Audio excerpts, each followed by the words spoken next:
Fade factor. Mike Purdy. Email. mike@mikepurdy.com. Outside. Sidewalk newsstand day. A mysterious-looking man in a long black coat is walking by a sidewalk newsstand. He stops in his tracks when he sees a display of magazines. He picks up a copy of one and stares at the cover. It's Time magazine's Man of the Year edition, featuring a stark drawing of a faceless man sitting at a computer on a table. He picks up all copies and places them on the counter, asking the clerk if he has any more. The clerk brings out another stack. He pays the man, carries the armload of magazines to a near trash barrel, takes off the top, tosses the magazines in one by one. He pulls out a lighter and sets fire to one, spreading out the remaining copies into the roaring fire. A curious crowd gathers. Inside, Teddy's garage night. Teddy is working alone at a heavy workbench. On the bench, a large vise holds a short piece of pipe with a cap on each end. Teddy rests his left hand on the vise while he tightens one of the caps with a pipe wrench in his other hand. Suddenly, the device explodes, sending Teddy flying into the wall behind him. He is knocked unconscious, his left hand bleeding. Inside Teddy's basement day. Teddy, in pajamas, is sitting on the couch, looking a little weak. His left arm is elevated and his entire hand is in a huge cast. Off to the side sits his tape recorder. Jeff sits sideways at the other end of the couch. Teddy holds a toy microphone that distorts and echoes his voice. He perks up as he speaks in his fake announcer voice. Here you go, big city. You want to talk fresh? This one's still on the reel. In fact, we have the drummer right here in our studio. He pushes the mic towards Jeff, who flips him off. And we may hear from him a little later in the show, but now, the debut single, and unfortunately their last. You'll swear it's Jimmy, but it's not. As he announces the ad-libbed band name, he hits a switch on the tape recorder. You're an idiot. You could have blown yourself up. Hey, it was just a few match heads and stuff inside a pipe. You saw it? How would I know it could do that? Man, you should have seen it. Hey, how about an exclusive? On your dad and Mrs. Nero. He pushes the mic towards Jeff. Jeff throws it across the room, smashing it against the wall as Teddy reels in mock fright. Okay, I'll take that as a no comment. Inside, Aunt Amy's living room. Day. As Kevin, Ellen and their dad enter, their aunt, Amy Brock, 45, gives them a warm welcome. Dad is carrying a large trench coat, obviously concealing something. Here, let me take that coat. He hands it to Amy. Thanks. Careful, it's heavy. It always is. You kids make yourselves at home. Dinner's just about ready. Inside, Aunt Amy's spare bedroom. Night. She is tucking Ellen and Kevin in for the night. You two get a good night's sleep. Your dad will be back tomorrow afternoon, then we'll go out on the boat. All right. We can go to the island. What does Dad do out of town? I'm not sure exactly. He's a researcher, a scientist. So it's important stuff. I do know that. I want to be a scientist. It sounds exciting. Inside, Government Research Lab airlock day. The buzzer at the door sounds and security guard, Tom Hudson, in a steel cage, checks his monitor before pressing a button to let Daniel into the airlock. Daniel walks in, keycard in hand. He swipes the card in a locker, opens the door, nonchalantly undressing. Tom watches closely as Daniel turns around. Mirrors on the walls let him see from all angles. So do cameras. Tom checks a monitor to get the X-ray view. Wanna turn around for me? He turns around. Hey, how about those Hawks? I'm not much of a fan, Tom. I thought you knew that. Yeah, I know. Just checking. Looks good. Inside, lab. Clean room. Day. Daniel, still naked, enters another room. He takes a fresh uniform down from a rack on the wall and dresses. He swipes his card in another reader, opening a small locker. He takes out another pair of glasses and a communication device, and closes the door. He checks the mirror on the wall as he dons a lab coat, clips the device on the coat, swipes the card in yet another reader and the door opens.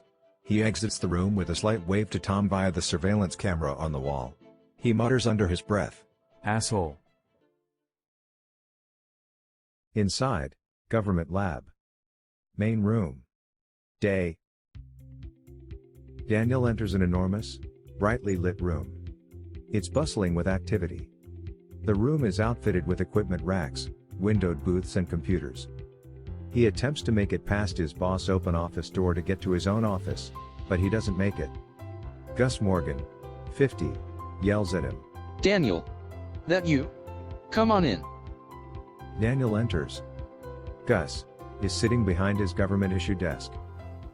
You saw the tracker? I don't have to. I told you, these viewers are still new. They have 6 months experience. 6 months. That's it. And they're at 60% already. That's a damn good hit rate. I know, you just need more time. Look. Focus. Remote viewing. Nothing else. But there's so much more.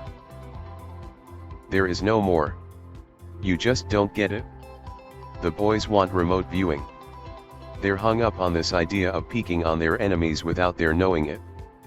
I don't know, kind of an obsession with them. That's all they're really interested in. Other than that, they don't have much use for us. Either we can deliver the goods or we can't. They see results or yank our funding. Kind of simple, really. I know now you can dilly-dally around if you want on your own time. When you're on my clock, you're working for me.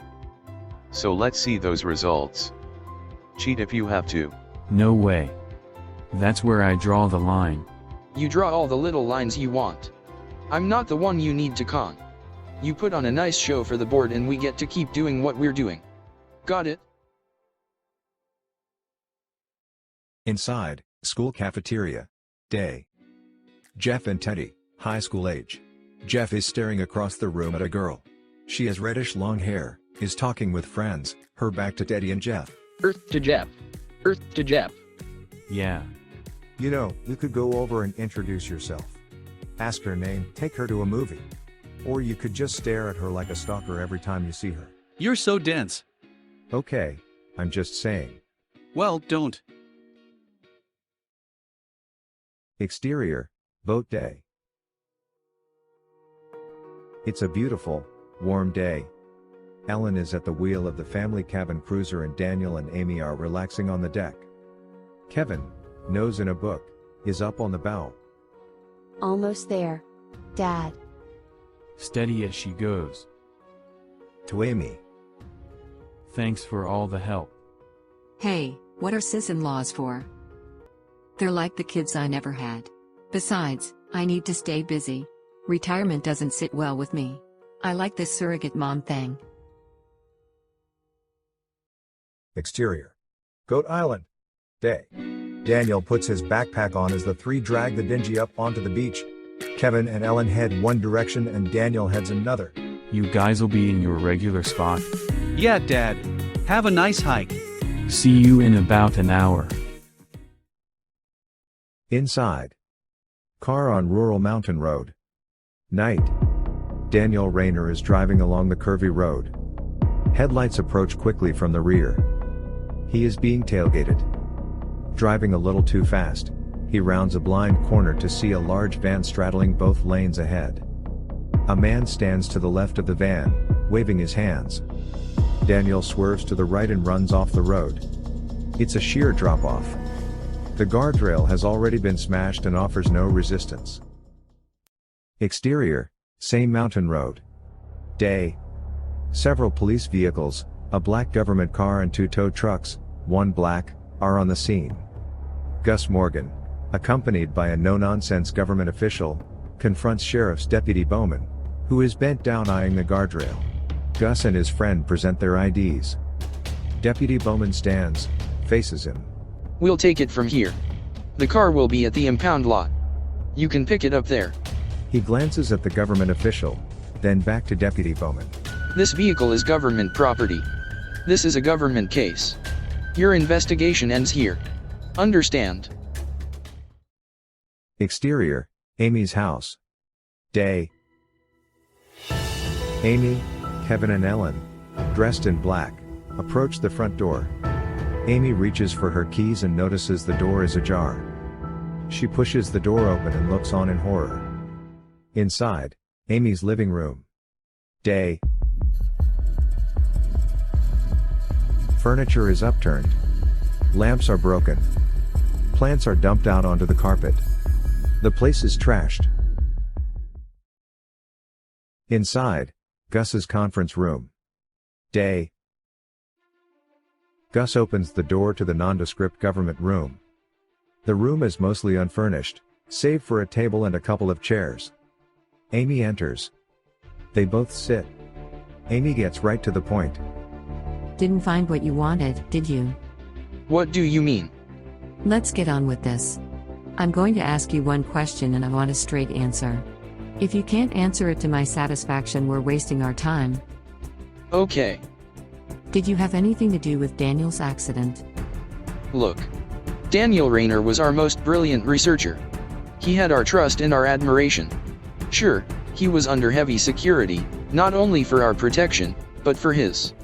But he was entrusted with the success of this whole project. He was getting very close to a major breakthrough. His death set the program back at least 10 years. Getting up, to leave. Nice talking to you. Wait. Sit down. Please.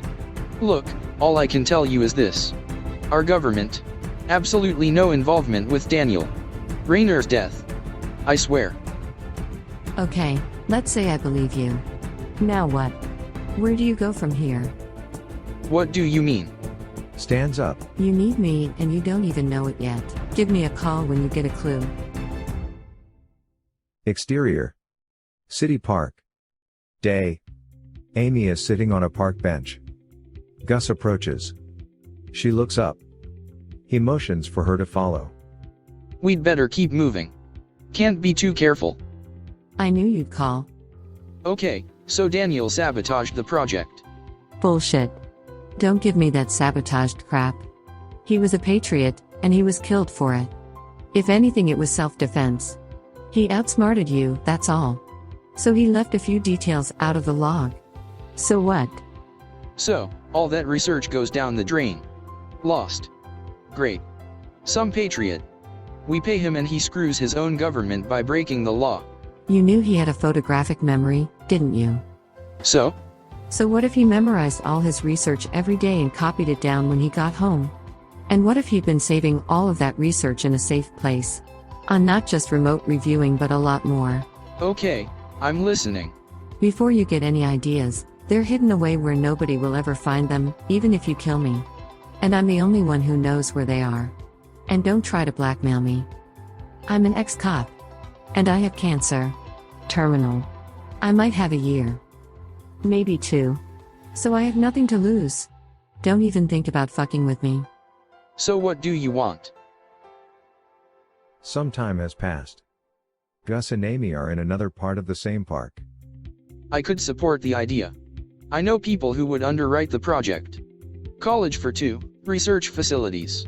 It's peanuts to them. They'd have to see a return on their money, but if what you're saying is true and what Daniel was alluding to has any basis in fact, I think I can convince them to do it. Except for one thing.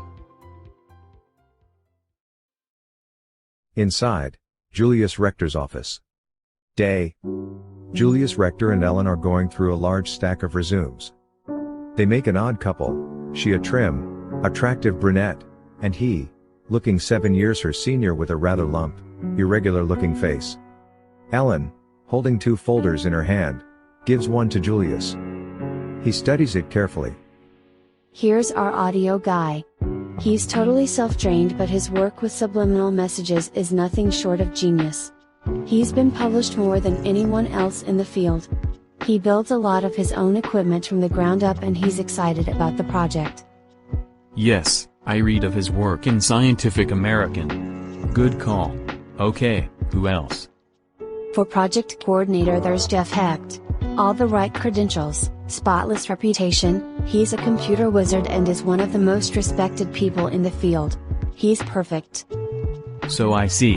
Can we get him? We've got them both. And here's the clincher, they know each other. When I told them, they couldn't believe it. Heck, he even called me back to make sure it wasn't a crank call. Inside Jeff's living room. Day. Jeff is awakened at 7 o'clock by an alarm. He gets up, groggily stumbles to the computer, turns it on, pours a cup from the automatic coffee maker and settles in to check his email. Computer screen shows a long email from his mother. Hi Jeff, I hope you're doing well. Guess who I heard from? Your father. He's living in Florida, and he's planning a trip out this way.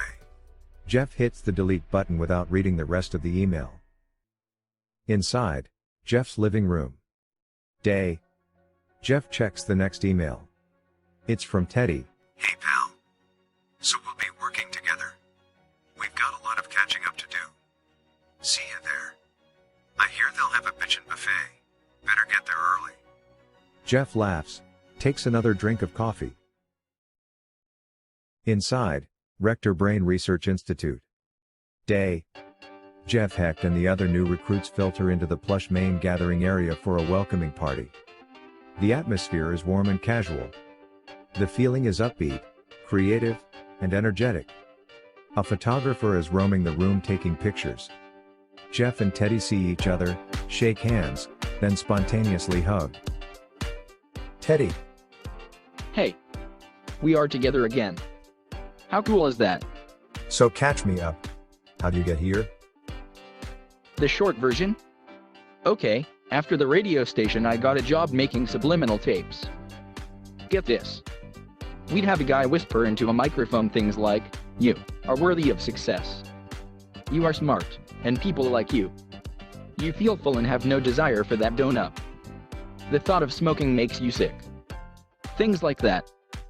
Then we just mix that in with ocean wave sounds, but mix it down so low you could hardly hear the guy, then turn him down a little bit more.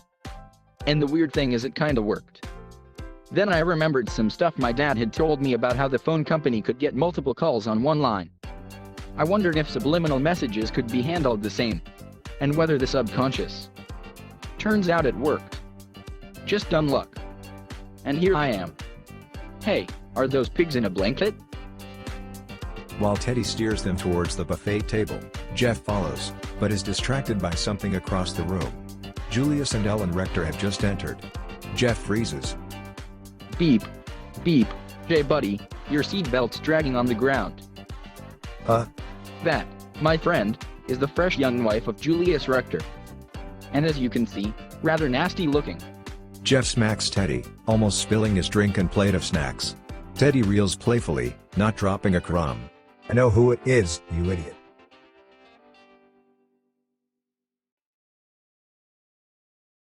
Julius and Ellen make their way through the crowd, working the room like a couple of well-polished politicians, smiling, chatting and shaking hands with all they see.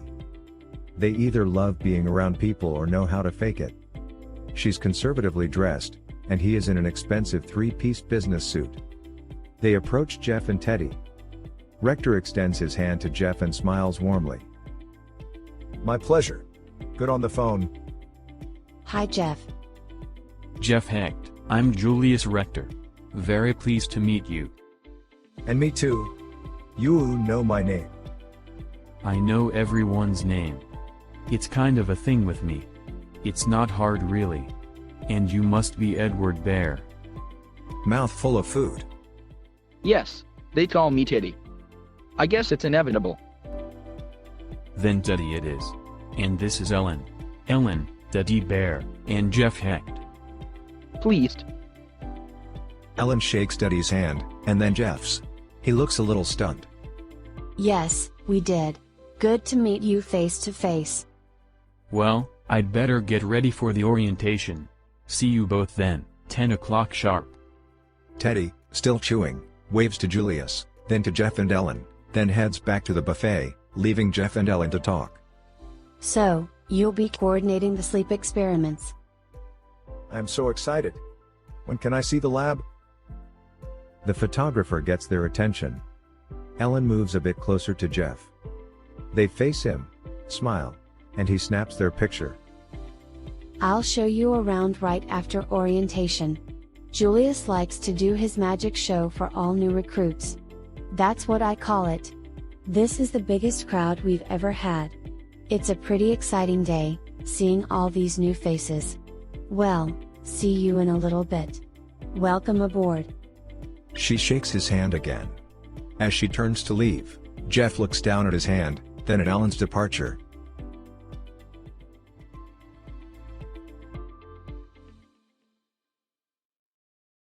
Inside, large lecture hall. Day. The 150 or so new recruits are scattered throughout the room. At the front is a long table for demonstrations, a podium, a small wastebasket, and a large video screen and blackboard behind a shallow stage. Jeff and Teddy are sitting together near the front center of the hall, reminiscing. Other new hires, mostly fresh out of college, are fidgeting and talking. Some seem impatient. The clock reads 10:10. Teddy shows Jeff his program. Look, it even says right here orientation starts promptly at 10 a.m. They were pretty specific about that. Hey, it all pays the same. So, I thought you only liked redheads. I know who you're talking about, and it wasn't red. It was Auburn. Oh? Yeah. Auburn. Sorry. Clock now says 10:12. A slightly hunched over older man, apparently a janitor, approaches and inspects the wastebasket as if to see if it needs emptying. Nobody seems to notice. He casually walks around behind the podium, then rises slowly to his full height. It's Julius Rector. The crowd quiets immediately. All eyes fix on him. Can anybody tell me what just happened? A smartass from the back of the room mutters something under his breath. What was that? Please repeat that, so we can all hear. You're not in class. You're a team member. Please, it's okay. You were late. Not true. I was not late. I was early. He starts to move to the center of the seating gallery, pointing to a chair. I was sitting right down here. Didn't you see me? Here. Here's my stuff. He picks up a small notebook and pen from the table. In fact, I left these here. He takes the items back to the podium with him as he talks. This has been a demonstration of what we do here at RBR. You have all seen me. I made a point to shake the hands of each and every one of you, introduce myself while looking you square in the eyes. So you all know me. But when you came to this lecture, nobody recognized me. Nobody noticed. Like I was transparent. As he speaks, the video screen shows a replay of the scene, showing a wide shot of the auditorium with him sitting in his place, then getting up and walking hunched over towards the podium. Even when I came up to the front of the room, you didn't see me, until I wanted you to. The lights gradually dim, almost imperceptibly. He walks around the room as he speaks, and an animated presentation illustrates his points on the video screen. You have all heard that we only use a fraction of the capacity of our brains, but why? Why don't we use more? Because we don't need to. Screen shows 3 keys, marked knowledge, need, and practice. There are 3 keys to unlocking our full mental capacity. 1. Knowing it's there. 2. The need to use that capacity. And 3. Using it every day. Practice. Need is the most important key. The need key enlarges and the others fade away. Evolution is driven by need. A limb or organ that has not been used for generations will eventually shrink and disappear altogether. Consider organs like tonsils and appendix. What are they for? We remove them routinely, and people still live pretty good lives. Who knows what they may have done, how they could have served ancient man. Could they have helped fight disease? Might they have aided nonverbal communication? Could Neanderthal man have smelled a predator coming from a mile away? Look at the little toe. It seems to be shrinking. Maybe it's next in line for elimination. Series of shots of toes, some of them wiggling, gets a few giggles out of the crowd. As the lights gradually come back up, a few of them gasp as they realize Rector has changed clothes, out of the janitor clothes and into a suit, without them noticing. The smarter man gets, the less brain he needs. At some point, early man reached a crossroad. He could have turned right, or left. Had he turned right, he would keep the coat of fur to keep him warm, continue chasing animals on foot, and maybe even gotten faster. Had he turned right, he could have developed his powers of ESP and clairvoyance. The brain could have grown more powerful. Instead, he turned left. He became inventive. He invented blankets and clothes and discovered fire to keep him warm. The fur went away. He invented spears, and later, guns, so he no longer had to chase down animals on foot. Now even a pig can outrun us. He invents radio, satellites and cellular technology, and most of us don't even think ESP works. He invents the computer so he won't need to do calculations anymore. I could go on, but I sense you think I already have. Welcome to RMR. We're reminders. We remind people of the incredible minds they have. We remind those minds of their inner abilities. This is what I would like you to focus on. Consider the possibilities, and then turn them into realities. Inside, RMR Sleep Lab. Day. Ellen leads Jeff and Teddy into the lab for their first look. They are obviously pleased. Teddy goes straight to the audio booth, a soundproof room with a large double-pane window looking into the sleep lab. Teddy pushes the heavy door to enter the booth. Yes, one of them. There are 3 here, with infrared cameras so you can monitor the sleepers in darkness. Those are the monitors. There's also a remote chamber at G Lab in case we need proximity isolation. Wow, this is well done. I like the way the room floats on shock absorbers, the way it should. Total isolation, beautiful. His voice drops off to nothing as the heavy door closes behind him. Kid in a candy store. And you? I'm not as into hardware and toys as Teddy, but I do appreciate having the tools and the staff so I can do my work. So that's the sleep chamber? Points to an adjoining room, visible through a one-way mirror. Suddenly, there's a loud siren followed by an ominous, official-sounding announcement. Attention. This is not a test. Leave the building immediately. We are under attack. This announcement will not be repeated. I repeat, this message will not be repeated. Knock it off, Meatball. You scared the shit out of us. Sorry. Just testing the system. It works. Is he always like this? Afraid so. I heard that. She pushes a button on the counter and talks to Teddy. Teddy, front and center. Teddy utters, sits by Jeff while Ellen takes a couple of thick presentation folders out of a desk drawer and hands one to each of them. They listen intently, especially Jeff. Here, hang on to these. Read them when you have time, but don't take them out of this room.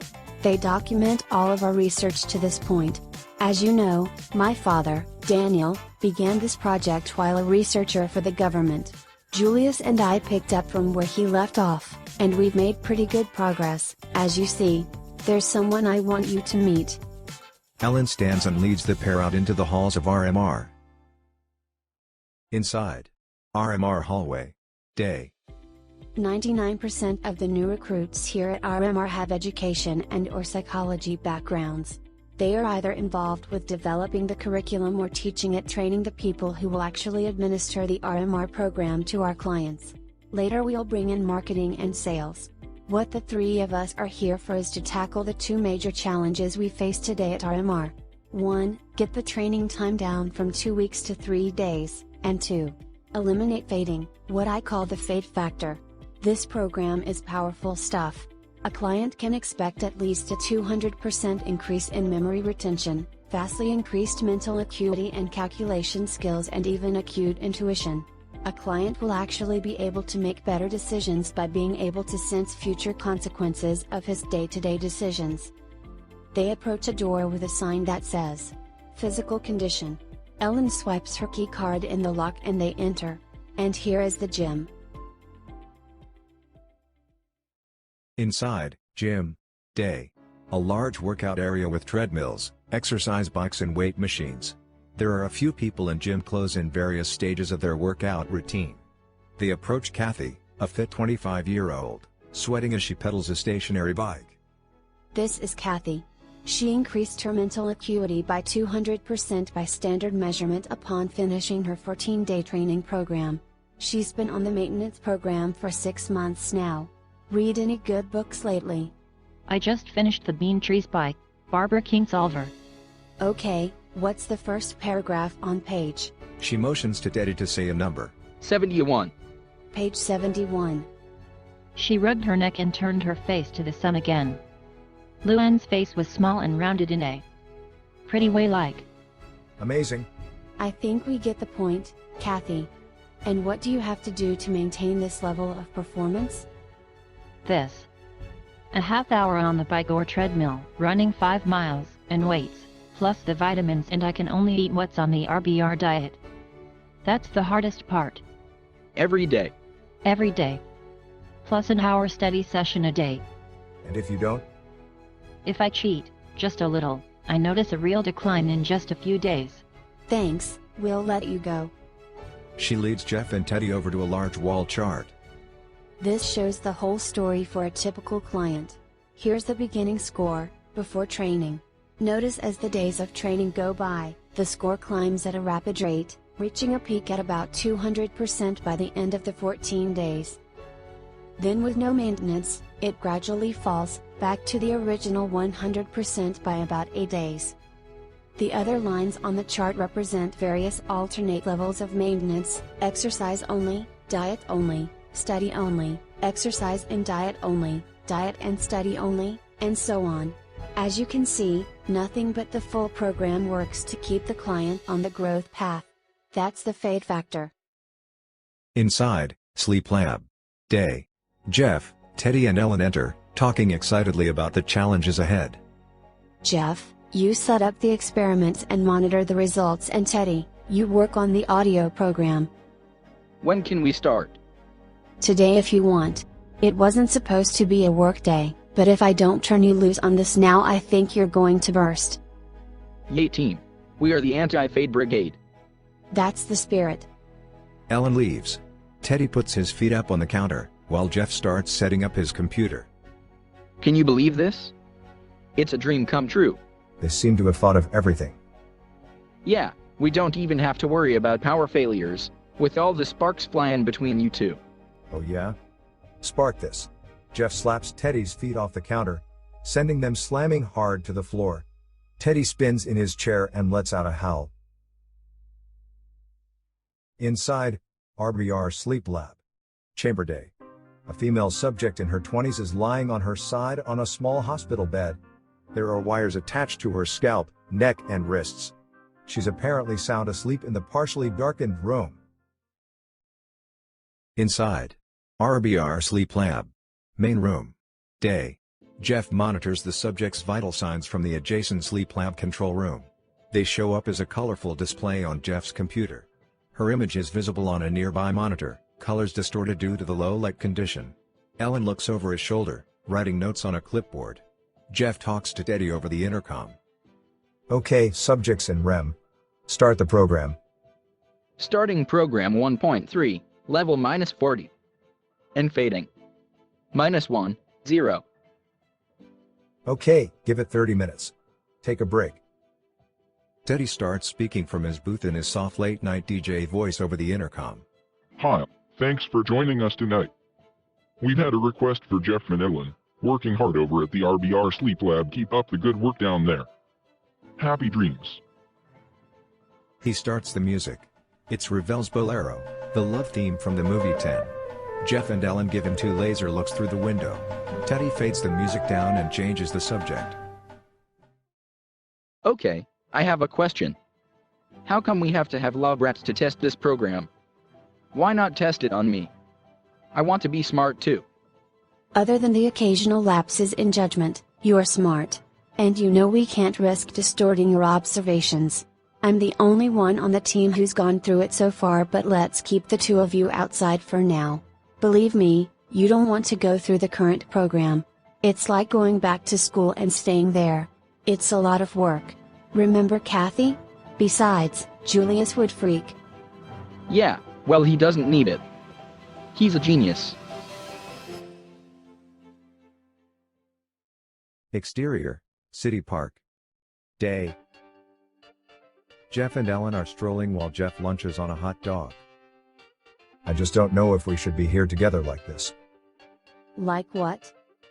You know, like this, in the park. We're not alone. Look, there's a guy. And over there, it's a woman. There's even a baby.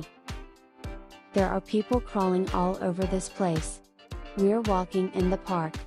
What's wrong with that? Look. If it's Julius you're worried about, he could care less if you and I spend time together. He's totally consumed in one thing, his research. But if you'd rather not. No, it's okay. Inside.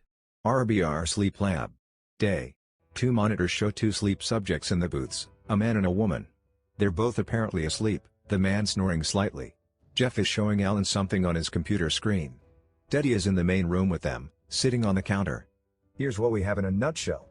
Last night we had Janet and David in adjacent rooms.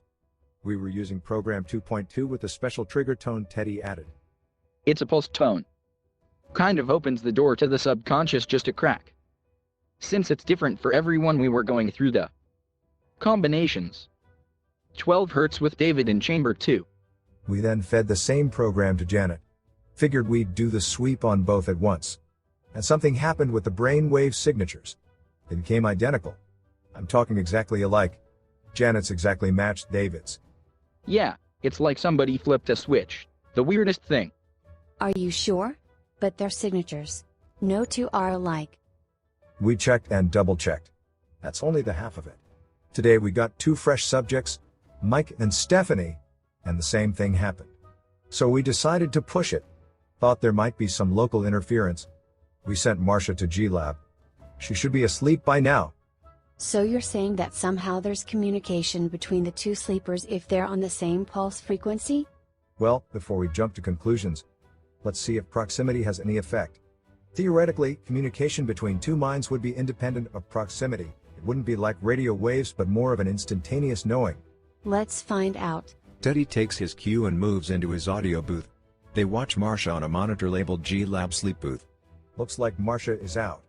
She's in beta. Ready to roll. Teddy, let's try it with Andrew first. He's in booth 1. Let's use 12 Hz again. Start feeding.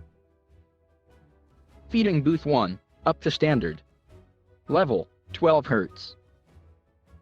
Brainwave distortion normal. Okay. We have Marcia on the monitor from G-Lab. Feed the same program, from a different source, to G-Lab. Feeding G-Lab, up to standard level, 12 Hz. They match. Again. No doubt about it. Teddy runs in from his booth to get a better look. The 3 are silent for a few seconds, letting the reality of what they're seeing sink in. This is off track, but we might be onto something. Something revolutionary. Consistent, accurate communication. During sleep, between 2 subjects. 100% repeatable. For the first time ever in a laboratory. Without the subjects even knowing about it. Yet. Or consenting to it. You're right, Ellen. This is off track. We need to just sit on this for a while. It's too hot to handle. It's so new. We don't even know what's happening or why. And if this is real, it opens a whole new can of worms. Totally agree, on principle, but it's not that easy. Everything has to go on the log. No exceptions. There's no way to hide it anyway. All the computers are networked and all activity is logged automatically. Let's just log it and leave it and see what happens. Inside, on television. Conference room, Japan. Day. A handful of perfectly dressed executives are seated around a gleaming black marble conference table. High above the Tokyo skyline. At the head of the table is a powerful-looking Japanese CEO. This is obviously a high-level meeting. He is surrounded by representatives from many different countries. As shown by their diverse faces and complexions, each of them is surrounded by small piles of documents, laptop computers, cell phones, palm devices and 1 or 2 assistants. One of the executives stands out because he is by himself. He has come with a confident smile, with no notes, no computer, and no assistant. But takes part in the lively discussion by his subtle facial expressions and half smiles. It is apparent the man at the head of the table is impressed by someone able to do complex business with no assistance. Pack light, and still pack a wallop at the conference table. Your secret weapon is spelled RBR. It will change your life. In just 3 days. Inside, Julius and Ellen Rector's family room. Night. Julius stands by a large TV monitor, surrounded by a group of RBR employees. He and Ellen are hosting a dinner party. I thought you'd like to be among the first to see our new TV commercial. Thanks to your hard work. And a little luck. We are very close to making our 3-day training program a reality. Within the week we will be ready to offer not only that, but a simple program to maintain performance with as little as 40 minutes a day of passive listening. This is truly an achievement of global proportions. And more than that, we are seeing what I believe is a totally new era. The end of the computer age and the beginning of the age of the human mind. Let me propose a toast. He raises his glass. To you. To all of you. Thank you and keep up the good work. The guests clink glasses and break off into small groups to chat. Ellen joins Jeff. I like this. I wouldn't have expected it, but I like it. Ellen and Jeff clink glasses. She kind of leans towards him on the couch, making Jeff a little nervous. Julius is right in the room. Maybe you'd better mingle with your other guests. I don't want to hog you all to myself. Trying to get rid of me. I can take a hint. Well, you know. Yes, dear, I know. She smiles and goes to chat with the other guests. Jeff sees his chance to take a bathroom break. Inside, bathroom. Night. Jeff washes his hands, dries, opens the door, pulling it shut quietly behind him, leaving the light on. Inside. Bedroom. Night. Jeff is in a man's bedroom. It's outfitted in dark wood tones, diplomas hanging on the wall, a large bookshelf. POV moves to behind the books on the shelf as we see Jeff's face, scanning the row. There are other shapes on the shelf besides books. Seen in silhouette. Inside, another bedroom. Night. This room is obviously a woman's. Pretty pastel colors, tiny flowers on the wallpaper, cheerful. He looks at the few pictures on the dresser, then goes to the bed, picks the pillow up and presses it gently to his face for a moment. He notices a framed picture on the nightstand by the bed. He quickly but carefully replaces the pillow, then picks up the picture, shocked to see it's of him and Ellen. It's the picture shot at the RBR welcoming buffet. They look like a couple. Inside, bathroom. Night. Jeff opens the door, enters, stops for a moment, opens the medicine cabinet and looks in. Then he leaves, shutting the light off behind him. Inside.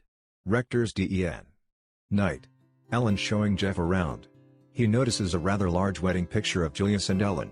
It's a blow-up of a newspaper story of their wedding. We call it Beauty and the Beast. Ever wonder why he looks that way? She motions towards 3 framed pictures, side by side on the wall.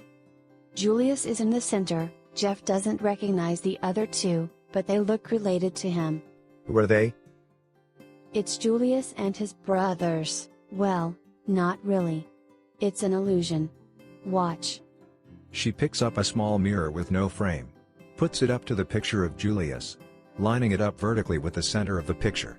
And reflecting the left-hand side of Julius. She's right.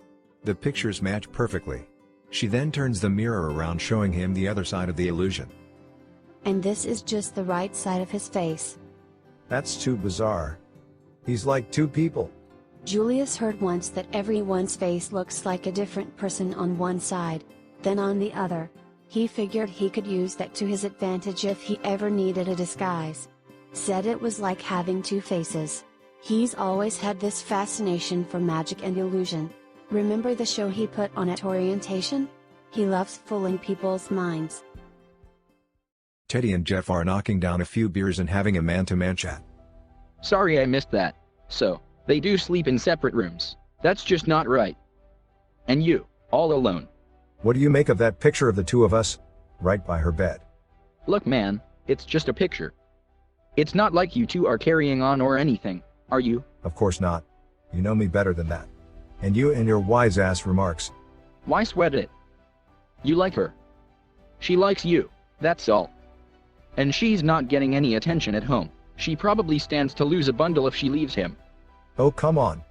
I saw their place. It's nice, but it's no mansion. I think she's just the type who will stay married to the death no matter how miserable she is. Well, if you want my advice, and I know you don't, just go for it. Face it. You're hooked on her, aren't you? Hooked like a big, cat sucker. You don't know how lucky you are to have Carol. Buddy, I thank sweet Jesus for her and the girls every day of my life, and beg him to never take them away from me. The first time I saw her I knew I was a goner. I didn't have a chance with her, but I asked her out anyway. If she hadn't said yes, I'd be nothing but a pathetic lonely loser like, well, you know. All I can say, my friend, is life's too short. If you let this one go, you'll go to your grave wishing you hadn't. Inside, Julius Rector's office. Day. Julius is on the phone. Please, not now. That wasn't the deal. We're so close. He's one of the best audio guys. We couldn't have done this without him. What the hell are you doing? Okay, but please. Just 30 days. What's the rush? Exterior. Teddy Bear's backyard. Night. It's the 4th of July. Teddy is lighting massive fireworks.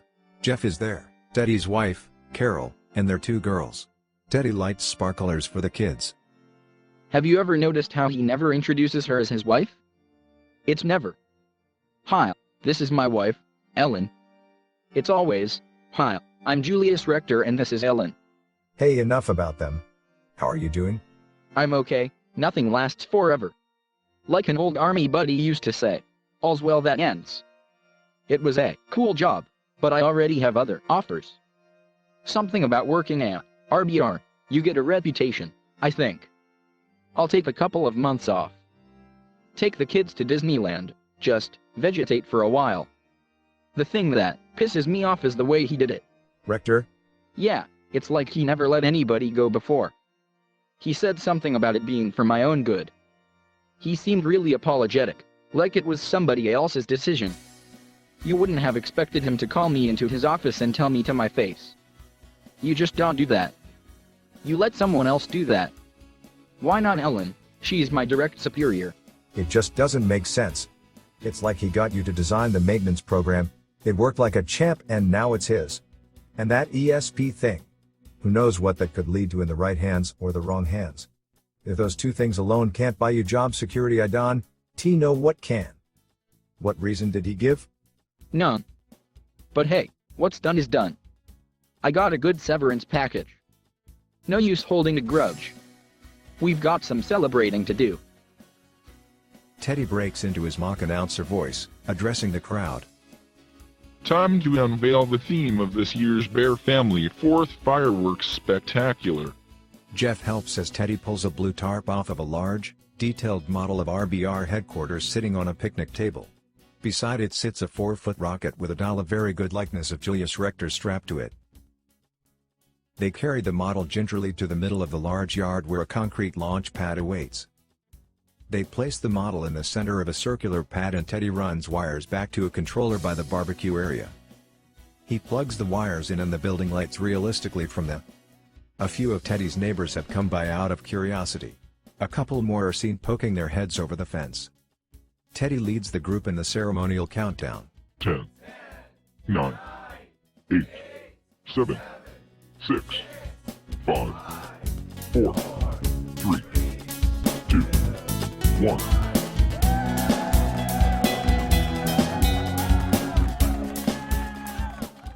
The building model explodes with incredible pyrotechnics. Inside, Sleep Lab. Day. Jeff is working alone at his computer. A test subject is hard at work, sleeping, in the adjoining chamber.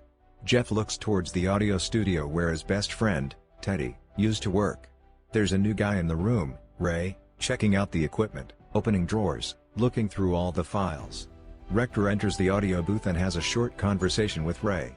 At one point Rector motions towards Jeff. He then enters Jeff's sleep lab. I know this isn't easy for you. Ray's very qualified. Just give him a chance. Ellen and I have to fly to Washington. We'll be back in a few days. He hands Jeff a card.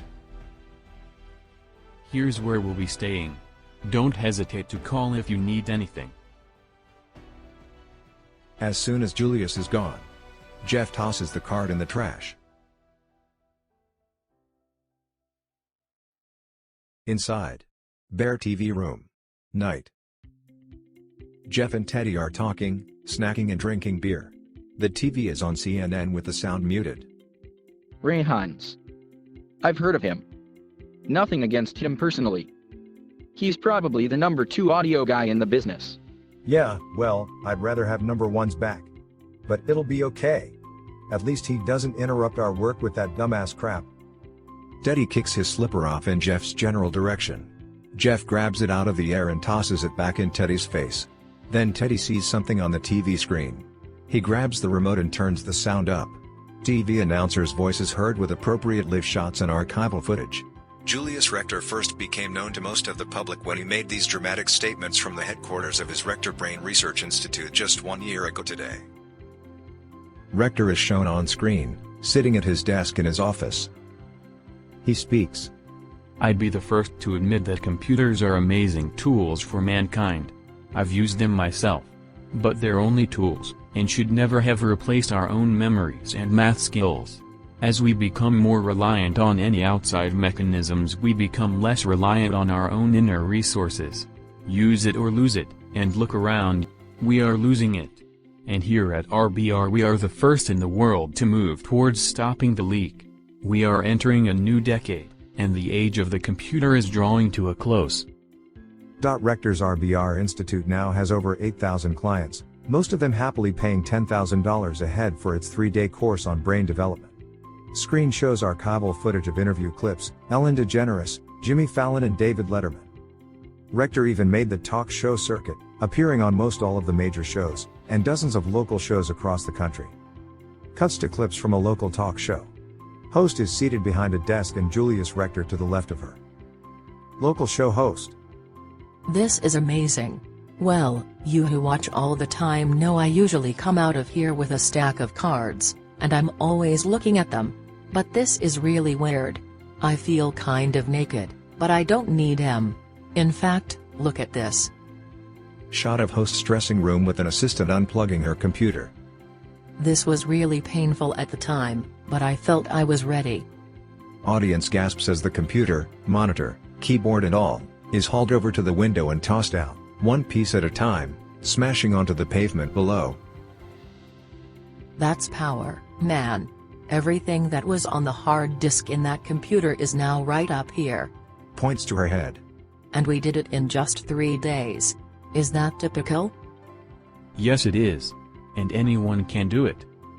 And all I do to maintain this level of performance is listen to this follow-up CD for a few minutes twice a day. Holds up a compact disc. What does it do? I don't hear anything when I listen to it. Just a faint rushing sound. Well, to put it simply, it's a subliminal message, cloaked under natural ambience or light music that reminds your brain that you have that capacity. Otherwise the effect would fade with time. And how long do I have to listen to it? For as long as you want to continue functioning as you are right now. Well folks, that would be forever.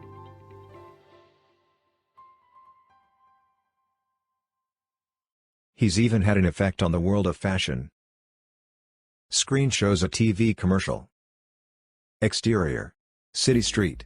Day. Montage of vintage images, Wall Street businessmen in 50s suits and hats, as if in a museum display. Segues to 60s, 70s, 80s and 90s shots as appropriate. Hats went out in the 50s. Plaid suits died in the 60s. Bell-bottoms left us in the 70s.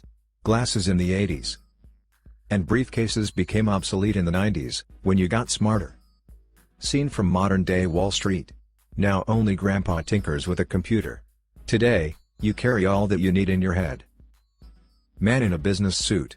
He reaches into his pants pockets and pulls them out, turning them inside out. He then tears the white linings clean off.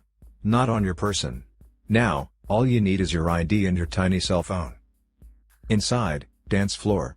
Night. Close-up of a tight-fitting pair of jeans on a slim young woman. She's accompanied by a man, also in jeans. Neither pair of pants have any pockets at all. Each has a tiny cell phone clipped to one hip, barely visible. Levi's 2021 for those who no longer carry stuff. If your jeans still have pockets, what century are you from? Available in dress and casual styles for the smooth, confident look that leaves your hands free. Man and woman walking down the steps holding hands. They turn towards each other, embrace and kiss, running their fingers through each other's hair. For more important things. White House lawn. Day. A crowd of reporters, spectators and official folks in a half circle around a presidential podium for a news conference. Intercut as appropriate with Jeff and Teddy watching from Bear TV room. And now, to a scene from earlier today at the White House, where Julius Rector was the special guest of the president, and a virtual who's who of foreign dignitaries. Ladies and gentlemen, the President of the United States of America. I want to thank our distinguished guests and members of the press for coming to this historic announcement. Julius, looking regal and confident, takes the podium, to a smattering of applause. Wow, this is bigger than I thought. So here he is. Julius Rector. Thank you. Much has happened since Rector Brain Research was formed, to study the potential of the human mind, and enormous strides have been made. I am happy to report that we have already reduced the use of desktop computers by an estimated 8% in the United States alone. Testimonials from nearly every industry pour into RBR headquarters every day, thanking us for liberating workers and managers from their attachment to outside computing and data retrieval systems. And great progress has been made toward making critical information available to all members of an organization, instantly, remotely, without regard to distance and without reliance on electronic devices. Hey, look at there. Ellen Rector is seen briefly in the crowd. It's Ellen. Looking good? Turn it off. He hits the remote and the screen goes black. Government grant? Something's not right here. Inside, RBR Dream Lab booth. Day. Jeff is working alone. Ray enters. Jeff, I'm going to lunch. Be back in about an hour. Jeff answers without looking up from his work. See you then.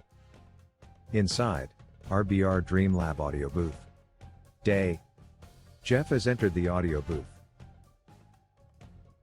He's looking around, through a stack of CDs, labeled with felt-tipped marker. Follow-up Ver 1.1, Follow-up Ver 2.1, etc., all in the same handwriting, Teddy's. Then he sees what he is looking for. It's in a different handwriting, Ray's, Follow-up Ver 4.0. Jeff takes the CD and puts the others back. Inside, RBR Dream Lab. Day. Jeff places the CD in his computer, fires up a recording program and puts a memory card in the other drive. Screen shows the program for copying to a memory card. Jeff presses a button called Copy to Memory Card. Inside, RBR Dream Lab audio booth. Day. Jeff returns the original disc exactly where he found it. Inside, Jeff's apartment. Day. Jeff puts the memory card he has made in his iPod, dons the headphones and goes to his computer to check his email. Suddenly he rips off the headphones and reaches for the phone, dialing Daddy's number. Hey, I'm at home. Get over here right away. Something's come up. Jeff clicks the phone off, flops on the couch, pulling the headphones back on and closing his eyes. Exterior, City Park. Day. Dream. Jeff and Ellen are sitting at a picnic table. She sits sideways, straddling a bench. Jeff straddles the same bench, behind her. His arms are around her, his face in her hair. He gets a tap on the shoulder. It's Julius. He is sitting beside Jeff. Inside, Jeff's apartment. Day. Doorbell rings. Jeff jumps up, forgetting the iPod. It follows him, tethered by the headphone cord. Jeff rescues it, takes off the headphones and answers the door. It's Teddy. I came as fast as I could. Okay, you gotta listen to this. I got a copy of the new maintenance CD Ray put together. I've been comparing it to the last one you designed and I could swear they're different. It's subtle, but they just feel different. Maybe it's just me. Let me hear. Jeff hands the headphones to Teddy, then the iPod. Teddy puts them on, adjusts the controls and listens. Jeff waits impatiently while Teddy settles back on the couch, head back, eyes closed. After a few seconds, Teddy gives his evaluation. Might be right. Can't tell by just listening, but it does sound different somehow. I wish I could see the spectrum analysis and run a complete check on it. Can you do that here? No. Not even at home. Don't have the computing power. Wished we could get into the audio booth at RBR. Dream on. With all computers and cameras. There might be another way. Inside. Soundsmith recording studio audio booth. Night. Teddy and Jeff enter the studio of Teddy's former workplace, turning on the lights as they enter. Teddy powers up a computer. The soundproof studio is decked out with monitor speakers, a huge control board, computers and rack-mounted equipment. Not bad. Not bad at all. Yeah, it's a new facility. They said I could have whatever I needed. So I went wild. Built some of the stuff myself. When I left RBR they begged me to come back for a little project. Just my luck. Is Ellen back from Washington yet? Not yet. I can't wait either. Ray's getting on my nerves. In what way? Oh, he's just quiet. Boring. No smart-ass wisecracks? Actually, I like that part. Ready for the memory card? Just about. Bring Ellen home to meet your mom yet? Oh sure. We're picking out rings and everything. Guess I'll have to find Rector to be best man. Okay, give me the memory card. Jeff hands Teddy the memory card. Teddy puts it in the computer. We'll give it a few seconds to rip. And see what secrets it holds. Still. Getting the dreams? Every night. Same ones most of the time. Me, Ellen, then Julia shows up. The way they look, the expressions on their faces. Something about them. And there are always little differences in the details. They aren't quite identical. Pretty strange. Computer screen shows audio waveforms in various colors. Look at that. The signature. The colors indicate the frequencies. The height indicates the level. Looks pretty normal, except this faint orange band here. It could be something. I'll run the statistical analysis. The computer crunches numbers. Think there's anything to M? Like somebody is trying to communicate? Could be, but you know how dreams are. They're all symbolic. Your brain tries to make sense out of what it's getting and it winds up being incorporated into the dream. You hear an outside noise, like someone snoring, and you wind up dreaming you're inside a whale or something. Colored spectrum comes back to the computer screen. Teddy looks on in shock. What? This is bad. This is really bad. Just what I was afraid of. They're using the ESP trigger.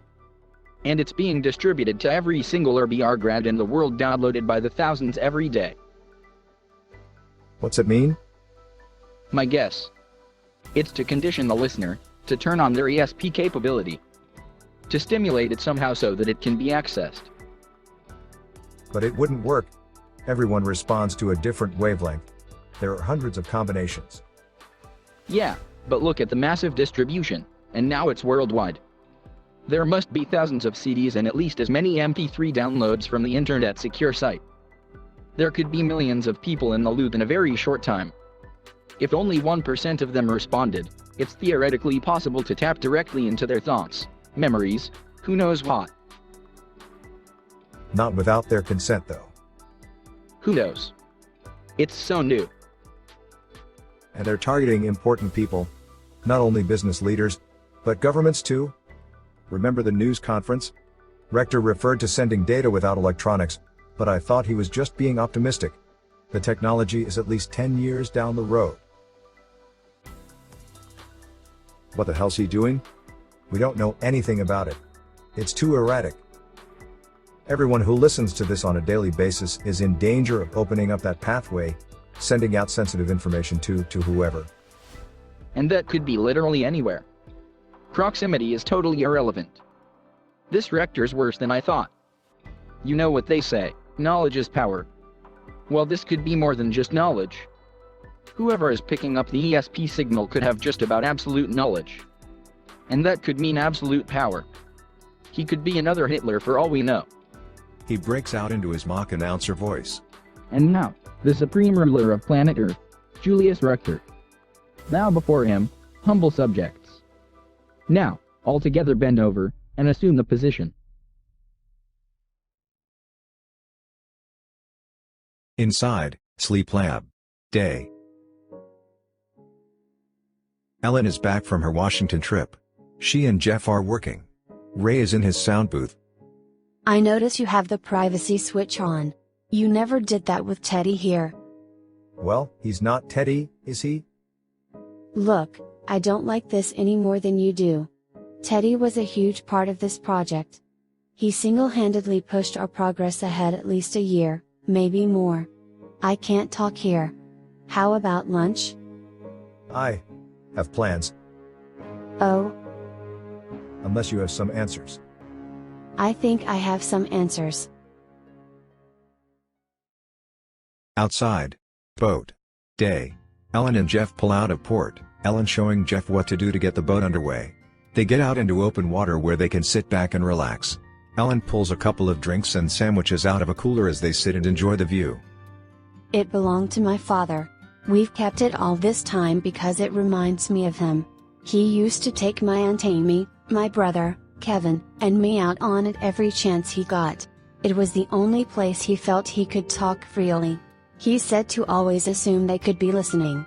We always had a radio or a TV on, 24 hours a day, just in case there was a listening device in the house. But out here, on the water, it's quiet. He could let us in on all kinds of things. We'd sail out to Goat Island. Kevin and I would take the skiff and go exploring while Dad and Amy would talk. Those were good times. Aunt Amy took care of us after Dad's death. She sent us to school, encouraged us to be researchers, because she knew about our pact. Kevin and I vowed to carry on Dad's work, devote the rest of our lives to finishing his research, no matter what happened. So when Kevin died, you carried on without him, met this guy somewhere along the way and got married? Well, yeah. Something like that. Actually. That's okay.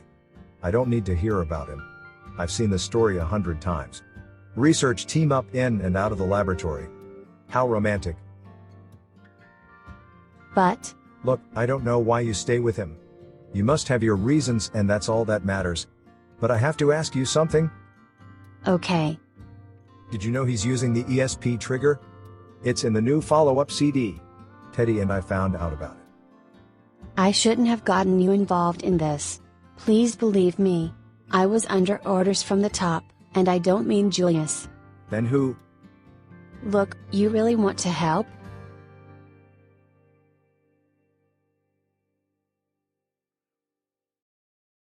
Inside, bare TV room. Day. Jeff and Teddy are poring over a box of materials, books, pamphlets, CDs and videos. So she wants us to do this. Why? Especially you.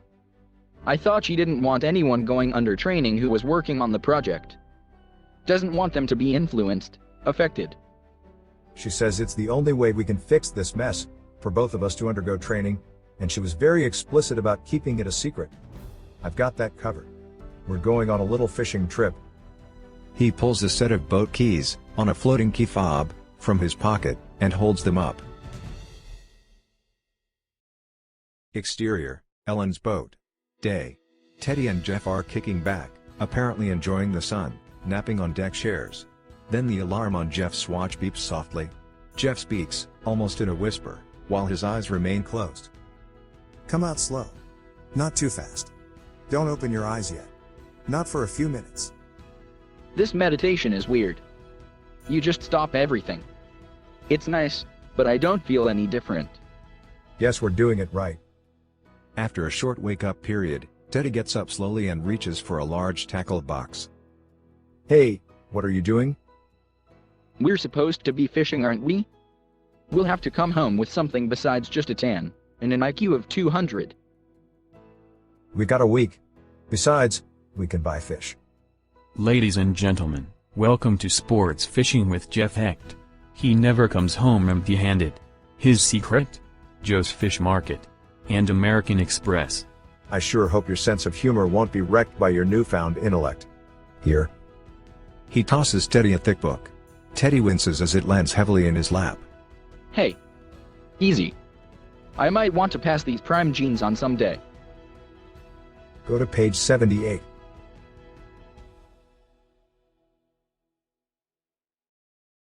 Exterior, City Park. Day. Dream. Jeff and Ellen are walking along a busy path, being passed in both directions by people on bikes and inline skates. You know what I feel like doing? What? They come to a skate rental kiosk along the sidewalk. Jeff starts to protest, but Ellen steers him off the path towards it. But I don't. Wait. Trust me. You skate. Jeff and Ellen are skating like professionals, hand in hand, passing all they see. They do battle as they skate, side by side.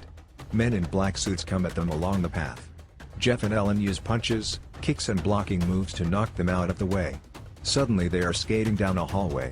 At the end is a door. They break through to a Frankenstein-type laboratory, where there are racks of human brains in gallon bottles. They turn over the racks, smashing the bottles, spilling the brains on the floor. Ellen sucks the brains up on a huge shop vac. She takes them out in a big bag and the two fly away, carrying the bag of brains between them. They fly over a city, releasing the brains, to float softly down to be reunited with their owners. Jeff and Ellen embrace in flight and kiss. Inside, boat cabin. Night. Jeff's face is squashed up against a porthole window, mouth puckered as he wakes, realizing he's kissing the glass. He turns on the light. Teddy, in a nearby bunk, wakes abruptly. Hey, what's up? Oh man, just a dream. Wow. So real. Yeah, real. I'm going back to sleep. 1 week later.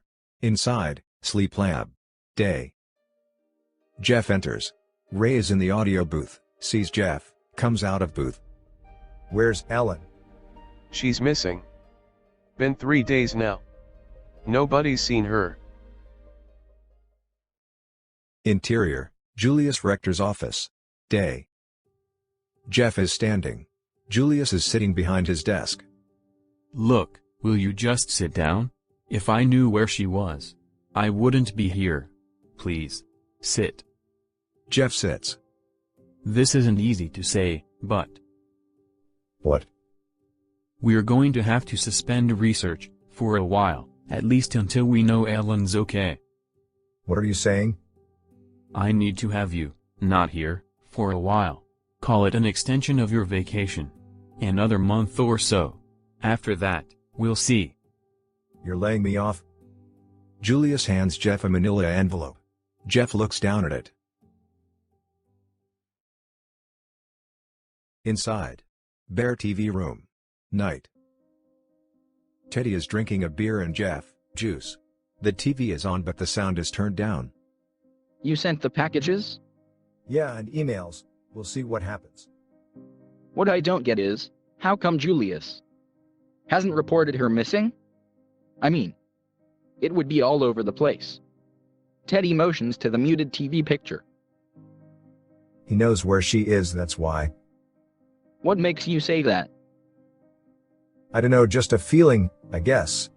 Are you still following the program? Pretty much. Do me a favor. Follow it. To the letter. Promise me. Wyatt? Someone's trying to communicate with us. We need to be ready. To communicate? Okay. Right after this beer. Cheers. Inside. Computer store. Day. Long lines at checkout counters. People with shopping carts stacked high with computers, monitors, etc., in boxes. Celeste Banks, a TV reporter, along with a camera operator, is doing a live report for the local station. As you can see, this computer warehouse store is absolutely packed with people. I have not even been able to get the store manager to slow down long enough to grant us an interview. And this is pretty much what you will find at any computer store in the country. Too many customers and not enough stock. Matt. Thank you, Celeste Banks. Why is it that just 3 days ago people were literally leaving perfectly good computers on the sidewalks, free for the taking, and today they would pay thousands of dollars to get them back? Mostly because of one man, Julius Rector, founder of the prestigious Rector Brain Research Institute. Yesterday, one of the most influential men on the planet. Today, behind bars facing charges of racketeering, embezzlement and endangering national security. This is Rector's second run-in with the law. In 1983, he was held overnight for burning over 100 copies of Time magazine's Man of the Year edition, apparently upset over their choice of the computer for their annual tribute. Inside Seattle TV studio. Day. Karen Wilson tells the story with appropriate file footage. Well, we revealed the truth behind the Institute. Tipped off by a barrage of emails, we conducted our own independent investigation, and it led us to this. What I am holding here is an RBR follow-up disc, issued to all the graduates of the RBR Brain Development Program. This CD is listened to a few minutes every morning and every night. This disc is what keeps the user's mind on track, so the effects of the training don't fade with time. We learned through an anonymous document mailed to us that it does much more than that. What it also does is it activates the listener's so-called ESP part of the brain. In theory, someone trained in remote viewing techniques could tune in on the person's thoughts and effectively download everything they know. Is there any way of confirming that, Karen, that accusation is true? Not without more study, Matt, but just the possibility of it has started a major panic. I guess so. How many people have undergone the RBR training? At last report, Matt, we estimate around 20,000 people in the US alone. If we hadn't exposed this story, we could very well have seen a major worldwide catastrophe. Karen, what can someone who has undergone this training do to protect themselves? Well, as a precaution, what some experts are telling us is that you should get a computer, if you can find one, and start transferring your data to the computer while you still remember it. Then, once you have done that, stop listening to the daily follow-up CD. The effects of the training will fade with time, and in a few months you will return to normal. By normal you mean they will lose their enhanced memory and all the other benefits of the RBR program? Unfortunately, yes. It's something that may take a little getting used to, but it is the only safe thing to do. Thank you, Karen Wilson in Seattle. Now in our studio, a man who probably couldn't be happier at this moment, Mr. Bill Gates. Interior. Jeff's apartment. Day. Dream. Jeff and Ellen are having a candle-lit dinner. She on one side of his dining room table, he on the other. They are looking at each other between the flames of two tall white candles. Jeff doesn't seem to notice that Ellen is tied into her chair with rope, hands cuffed together. She still manages to eat with some effort. Do you believe in dreams? Sure, I study them every day. I mean, do you believe dreams could be more? Do you believe they can be used to communicate?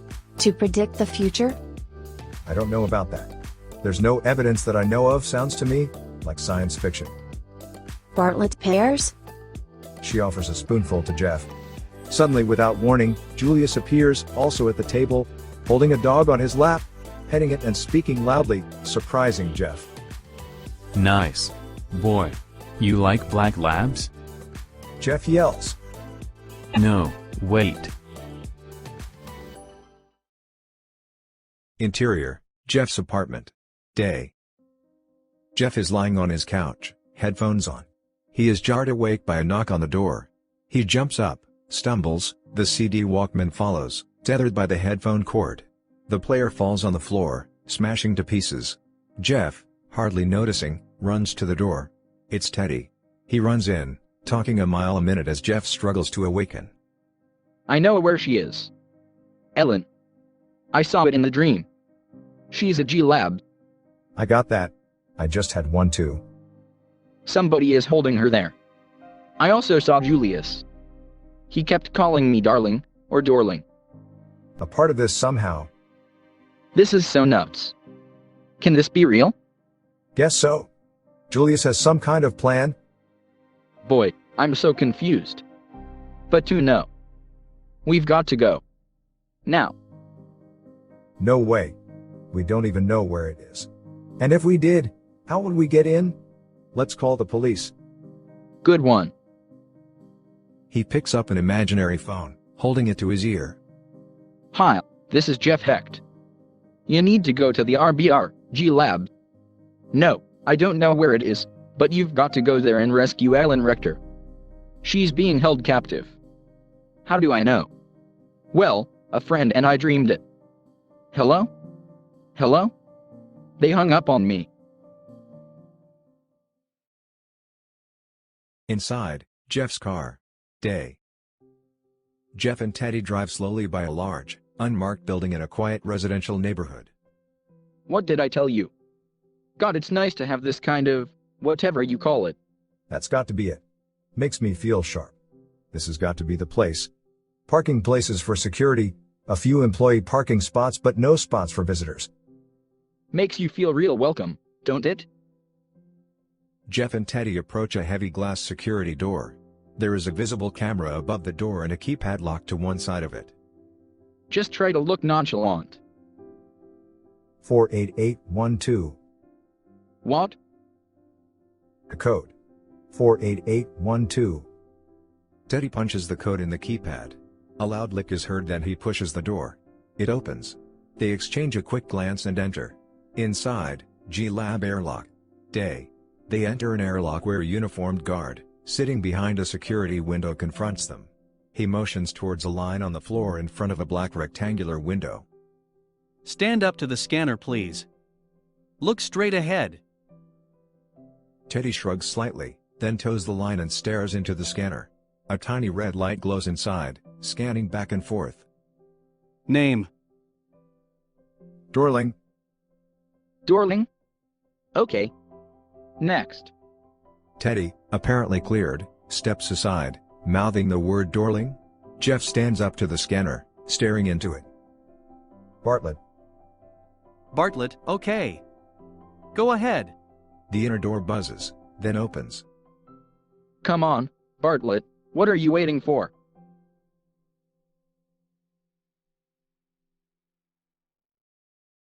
Inside, RBRG lab hallway. Day. They enter the brightly lit hallway, tentatively at first, then straighten up in mock confidence. The guard picks up a phone when they're not looking. What the hell are we doing here? I have no idea. But let's go on. Jeff points to an adjacent hallway with an exit doorway at the end. I'm feeling something, like we should be getting out of here. Now. Two guards are seen approaching in the distance. Jeff and Teddy walk quickly towards the door. Reaching it, they exit the building. Exterior, city street. Day. Jeff and Teddy walk quickly to their car. What just happened? A test. We weren't supposed to be there yet, not for real anyway. But since we were to perform a test. Did we pass? Guess so. We're still alive. We're going to do something really stupid, aren't we? Something significant. Something important. Something irrational. Yeah, something stupid. Inside, retail store. The Spy Outlet. Day. Jeff and Teddy shop for gear. The store is loaded with listening devices, tiny camera, etc. Teddy seems to love it. Jeff is curious but tentative. They pause next to a display of video surveillance equipment as a store clerk helps them. Wow, look at the range on this thing. 2.5 miles. And it's undetectable. Digital plush. Digital pulse technology. That's right. It senses when it's safe to transmit, in small bursts, every few seconds on random frequencies. Virtually invisible to present detection equipment. The receiver records directly to the hard drive up to 2 hours audio and high-resolution video. It's brand new. Just what we need. We'll take the whole package: camera, microphone, transmitters, receivers, recorder, battery packs, the works.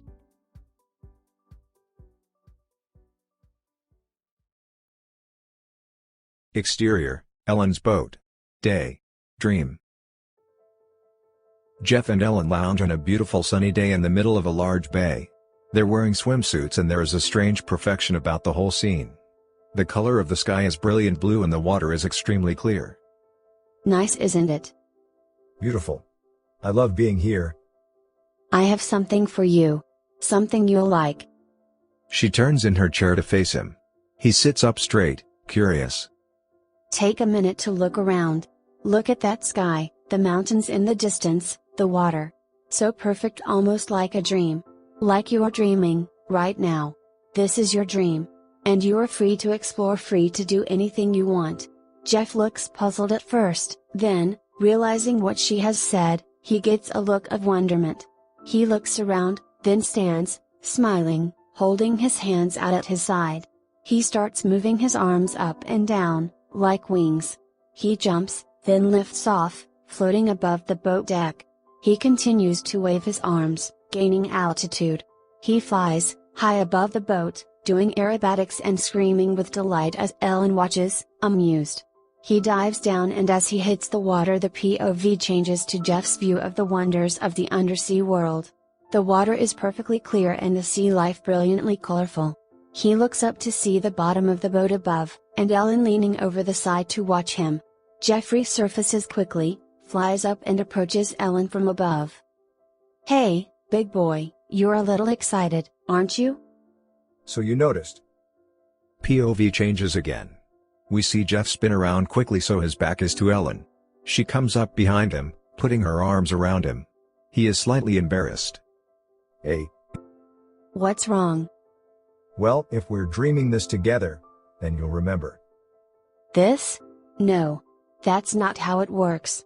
This is your dream, not mine. I am not Ellen. I am just your image of Ellen. Ellen may be dreaming about you too, right now, but she would be having her dream, with her imagination. That's the beauty of dreams. They're your own private world. He turns to face her. And they hug. That's more like it. Inside. Jeff's car. Night. Jeff and Teddy are on the way to G-Lab. Just give me one more reason. Just one, and I'll leave it alone. One more reason. We're on the way to G-Lab with thousands of dollars worth of surveillance gear in the trunk and you need another reason?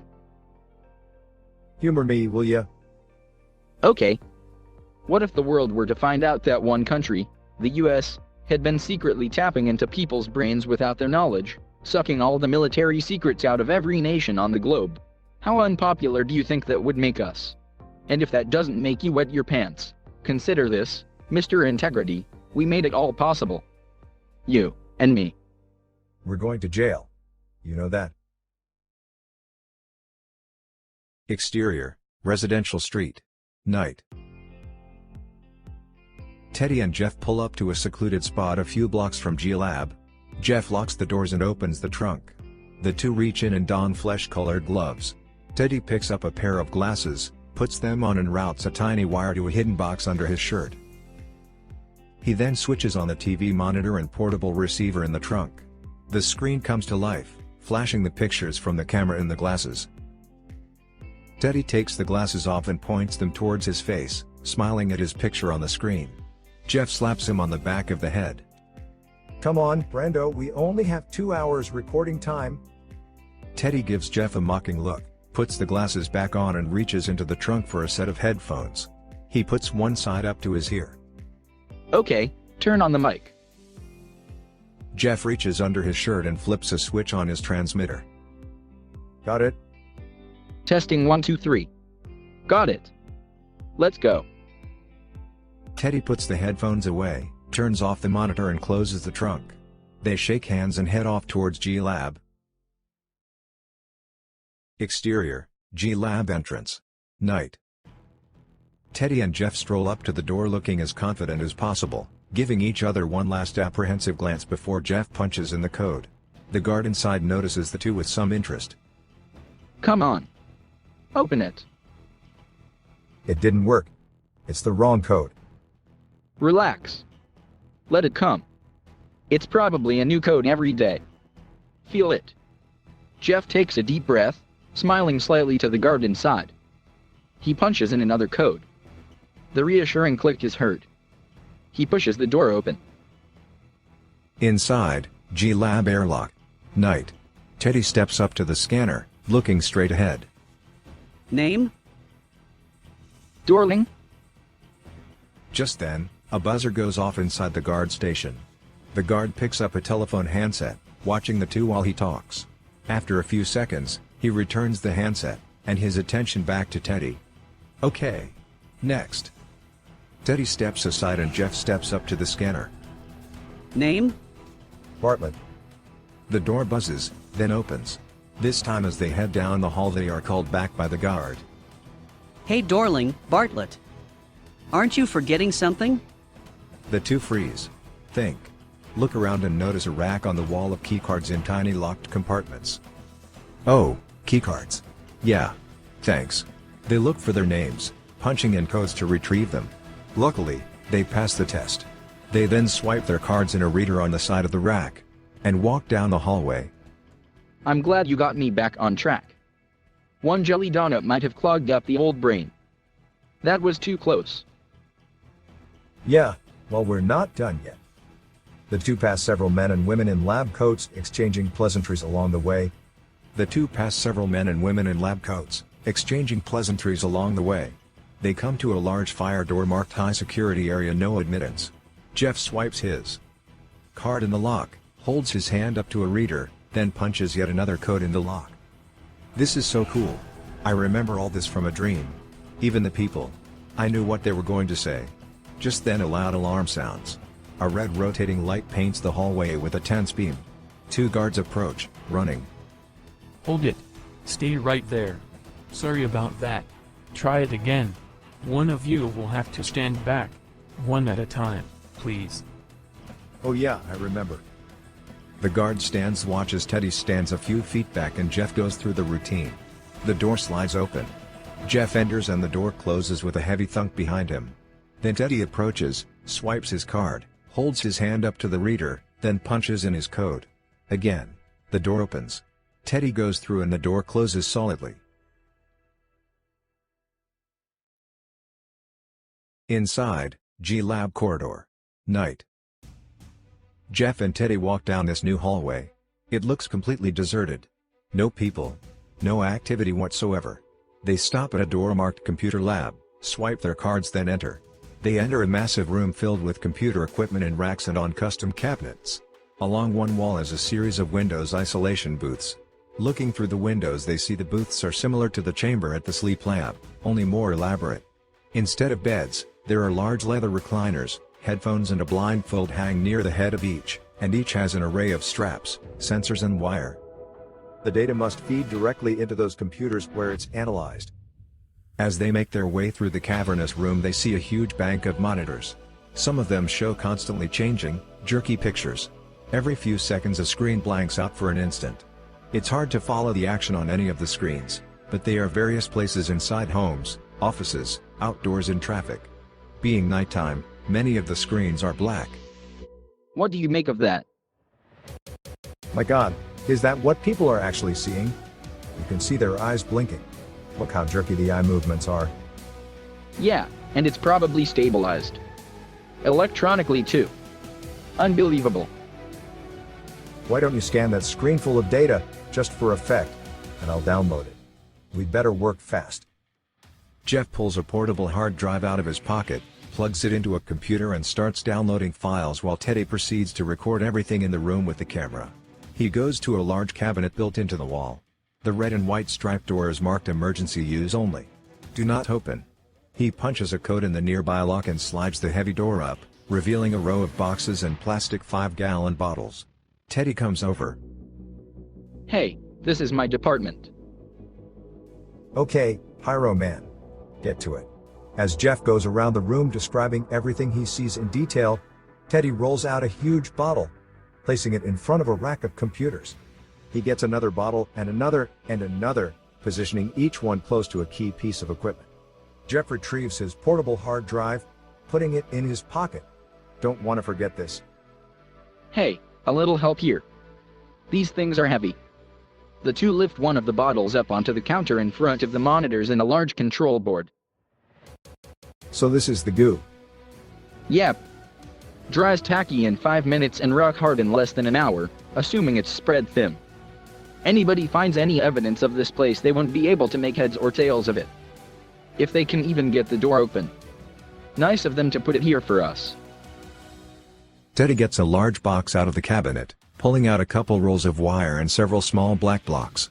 Peeling the sticky tape off a block, he secures it to the side of a bottle, repeating the process with the other bottles. He then runs the wire from one block to another, using the supplied wire cutters and terminals on each block. Careful you don't trip. We could be stuck here a long time, if you know what I mean. Here, watch this. Jeff watches as Teddy twists a small handle on the top of one of the bottles. It flips up.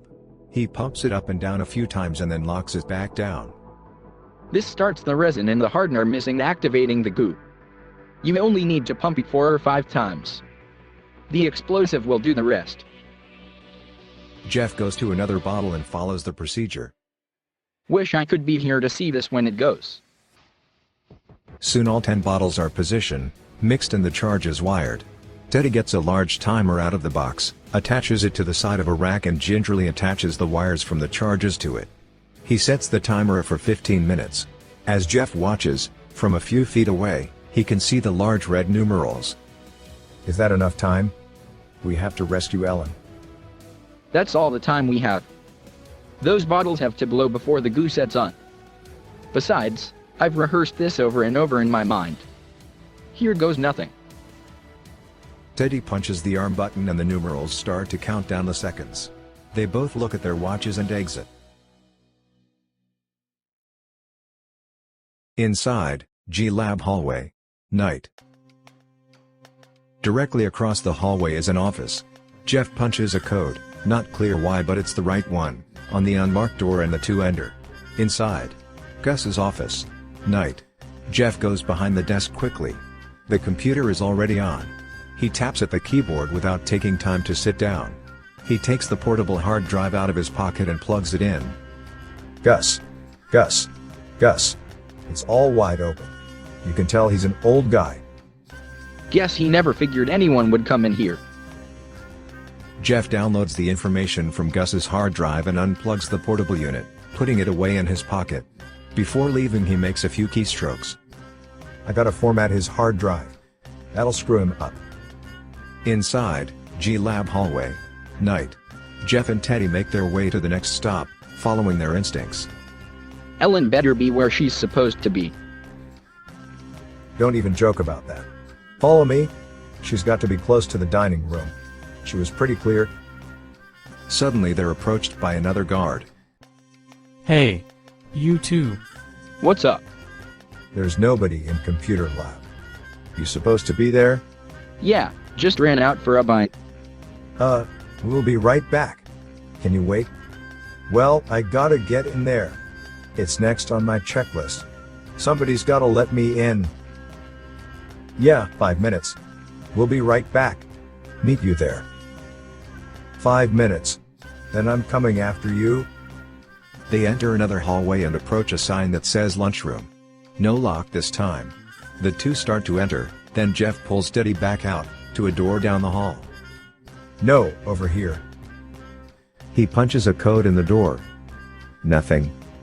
He tries again. Nothing. Here, let me try.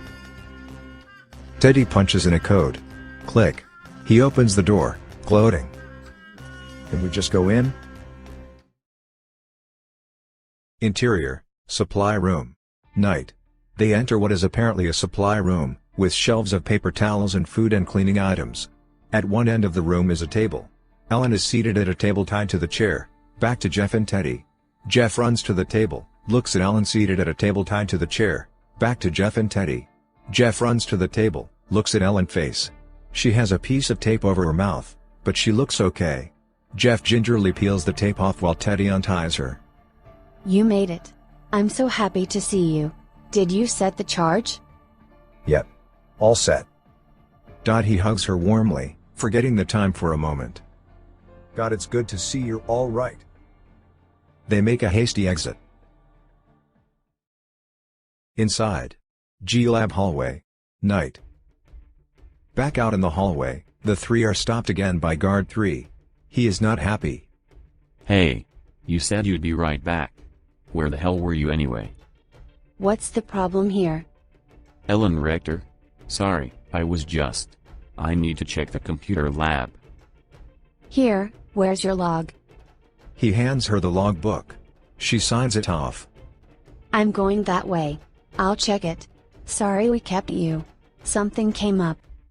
Everything okay? Fine. Thanks for asking.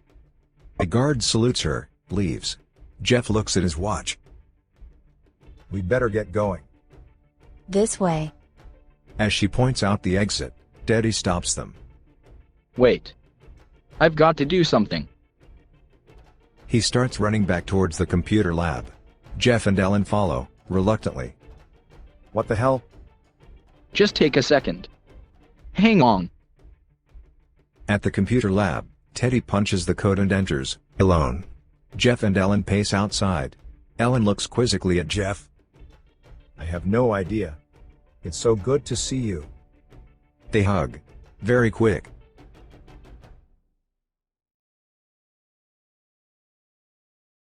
Interior, G Lab Computer Lab. Night. Teddy enters. The numerals on the counter read 432 and counting down. Teddy quickly strips off his jacket and shirt. He rips the tape, holding the tiny transmitter to his chest, wincing at the pain. Then he removes the battery pack from the back of his pants. He carefully takes off the glasses, putting them on a nearby counter, facing into the lab. He piles the transmitter, battery pack and wires by the glasses, throws his shirt back on, then the jacket as he opens the door.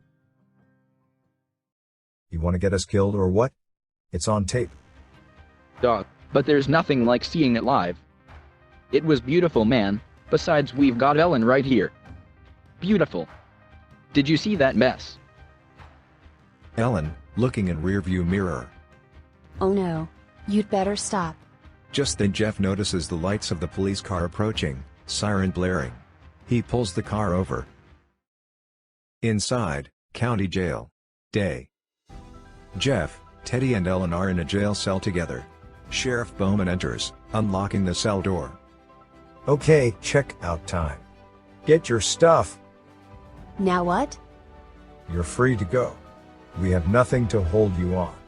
Unless you want to press charges for breaking into your own company. Of course, we'll have to hold on to the evidence for a while, except the car. You can pick it up at the impound lot. What about Gus? I'd say there's enough evidence to put him away for the rest of his natural life, if we could find him. And Julius? Can I see him? You can, but not them. Family only. He's in the state lockup.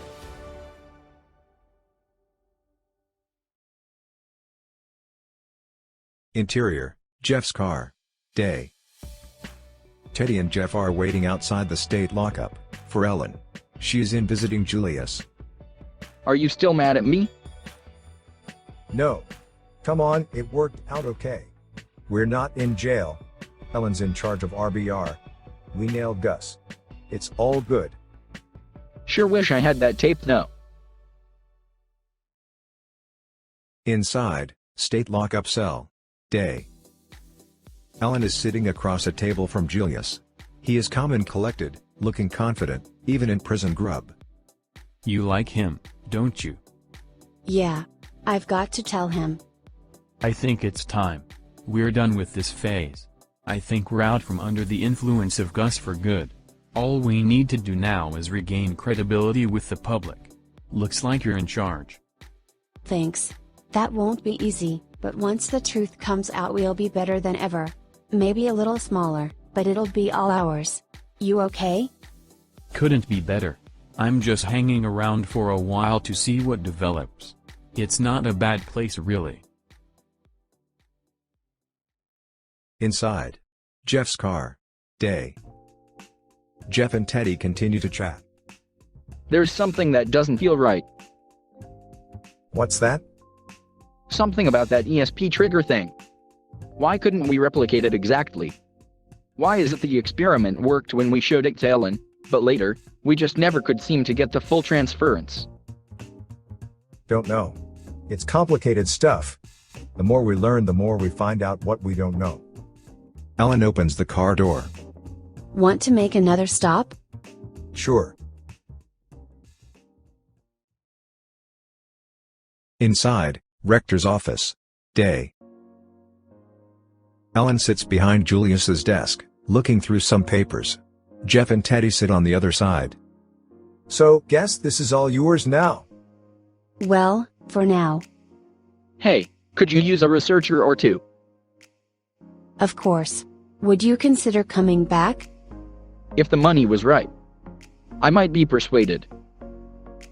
Is RBR shut down or what? We're still in business. All we need to do is get our creditability back, which won't be as hard as you might think. You know the little ESP trigger problem we found? Watch this. She flips a hidden switch. A panel behind her raises, revealing a bunch of computers and monitors, marked MON1, MON2 and MON3. I told you all the computers were networked. Well, it's more elaborate than that. Julius could run just about anything from here, our lab, G-Lab, everything. He faked it. But why? Wait. You mean? Julius' sleight of hand. He wanted us to think there was information exchanged between subjects. That tricky SOB. No wonder I couldn't replicate the results. To throw Gus off track. To play on his greed. Gus would rather make money illegally gathering data covertly than by waiting till we could do it honestly with our legitimate mind development program. We hung him with his own rope. And it leads all the way to his cohorts who paid him off. All we have to do is expose the deception, and the fact that thoughts can't really be read that way. Nobody can tap into your thoughts without your knowledge. But how do you know that? From my father's research. You see, he worked under Gus back in the 70s, and even then, Gus believed not only in remote viewing, watching something happening from a distance using a trained seer, but in actually reaching covertly into one's thoughts to see what he was planning. My father proved it couldn't be done. It just didn't work like that. There had to be an actual physical occurrence, an action or an object, to be viewed. Gus would never believe that it was his holy grail. Julius and I knew that, and we gave him what he wanted. We discovered it. He found out. Sold it to his buddies. Right. We had to make it look good. He had to see someone besides Julius and me. Someone like you find it. And when you did, he jumped on it and put our entire project on the line to chase after it. That's when things started going crazy. He pushed us to expand, offer incentives to governments, so he could show his backer the potential powers they'd have. All those big brains to tap. But what about the computer room at G-Lab? We saw the data, watched the pictures. Ellen punches a button and a screen shows the same jerky video seen during the break-in. Julius. Again. That lab was never even manned except when Julius brought Gus in for a demonstration. Gus could come in and see the screens and think it was working, and Julius made him believe it. It was all for show. So what this means is the program really works. As advertised. And it's totally safe. Teddy, mock announcer voice. Use only as directed. When do we get back to work?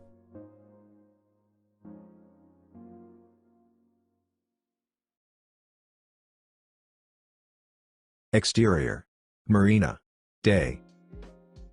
Jeff is sitting on a bench, waiting.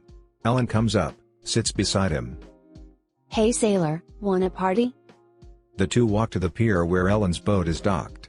They're underway, enjoying the view, and each other's company. Jeff sits. Don't get too comfortable. We're putting in here. They put the boat in at a small village not far from their home dock. They walk to a little bank and go in. Inside. Bank. Day. Ellen and Jeff are escorted to the bank vault where a guard places a safety deposit box on a table. Ellen opens it with her key. She takes the documents and places them into a bag. The two leave. Exterior, boat. Day. They are anchored out in the middle of a small cove where the water is calm and everything is beautifully quiet. Jeff sips on a beer. Hey, get me one of those. Nope. You're driving. Ellen cuts the engine. Not anymore. They are drifting out in the middle of the cove. As Ellen tosses the anchor overboard, Jeff takes a couple of wine glasses out of the cupboard and a bottle out of the cooler. He then pours them both some wine. He takes a moment to admire the view, both on and off the boat. Looks like everything will work out. But let me ask you, what about the dreams? A side effect of the training. Eventually you gain almost complete control. And with a willing partner you can even send ideas to each other. So you really were sending me dreams? I was sending you thoughts, ideas, you created the dreams and incorporated my ideas into them. If you're asleep and someone near you is snoring, you may dream you're inside a whale or a machine. You incorporate the sound into the dream. Everything gets distorted, but hopefully enough gets through clearly that the dreamer can figure it out. Julius was probably sending to you too. And the dream I had about being awake in my dream? Oh, the lucid dream. It worked. I hoped it would. It was magnificent. Absolutely unbelievable. It was the most incredible thing I have ever experienced. If I never have another one, I will always remember it. Oh, you will have more, and I have more news. Better hit you with the big one first. She takes the bag of papers and spreads them out on the table between them. She picks up a marriage certificate. See this? Jeff glances at it. It has the names Julius Rector and Ellen Rayner. So? It's a fake. Jeff stares at the paper, then at Ellen. It's a long story, but basically, we made a deal. Remember when I said my brother, Kevin, and I made a pact after Dad died we would continue his research, no matter what? Yeah, but then your brother died and you had to go it alone. Not exactly. It was my Aunt Amy's idea. She was great.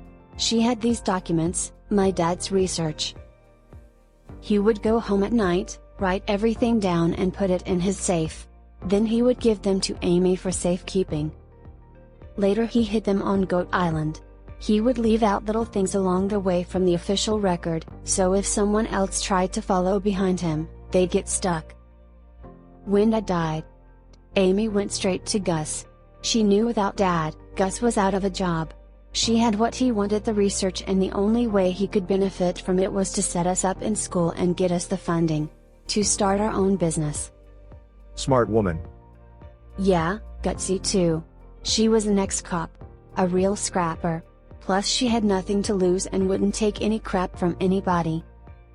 Still, the only way Gus would agree is if they change our identities. Gus figured whoever got to Dad would be after us next, and maybe him too. He staged Kevin's disappearance to throw them off track. Then he changed his identity like the witness protection program. But what about you? For one thing, I was a few years younger than Kevin. He was a genius and I wasn't, and they were kind of old school. See, I was just a girl. In fact, Gus really only wanted Kevin, but Amy insisted we were a matched pair. The marriage was his idea. It was supposed to keep Julius and me from hooking up with someone else, if you know what I mean, blowing our cover. It worked too, until you came along. So Julius is really my brother. Kevin? Yeah. After some extensive surgery on his beautiful face. He takes the bottle out of the cooler and pours another glass, refilling Ellen's too. He downs the whole glass and pounds another. And now he is rotting away in jail. That should be Gus in there. Don't worry about Julius.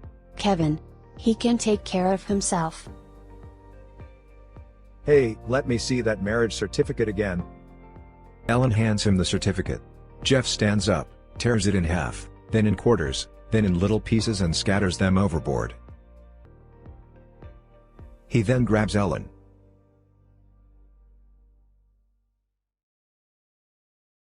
Exterior, Cove. Day. Aerial shot of the boat. No one is on the deck. The water is perfectly calm, except for a few ripples encircling the gently rocking boat. Interior. Sheriff's Department. Day. Bowman looks bored and upset, like he's getting up to leave. Detective Mullins and Sheriff Pete Bowman are gathered around a small TV set with a screen capture attached. We cannot see the screen from our POV. Bowman looks bored and upset, like he's getting up to leave. Pete, will you just look? It's a surveillance tape. So what? Just watch again closely. Tell me exactly what you see. Okay, I'll go along. I see prisoners. Looks like a work detail, getting off a bus, going through the gate. They're being escorted by 2 armed guards. So what? Just watch again closely. Tell me exactly what you see. Okay, I'll go along. I see prisoners. Looks like a work detail, getting off a bus, going through the gate. They're being escorted by 2 armed guards. So what? You didn't see it. It was right in front of you, and you still didn't see it. I've seen it 3 times. It's the same every time. If you don't cut this out, it'll have your badge. I want you to watch it one more time. I promise this'll be the last. Exterior, prison yard. Day. Tape. Now we see what is on the videotape. We see Mullins' finger pointing to the right side of the screen. Keep your eyes right here and watch closely. What the? Roll that back. Let me see that again. Mullins rewinds the videotape and shows the scene again. We see the prisoners getting off the city bus and walking through the prison gate with guards escorting. In the background, right where Mullins is pointing, we can barely make out a figure walking towards the bus and getting on. It's plain as day. Why didn't I see that? Who was that? We found his prison uniform. It had been altered on one side to look like street clothes. We figured it helped him slip out without being seen. Rector? Rector.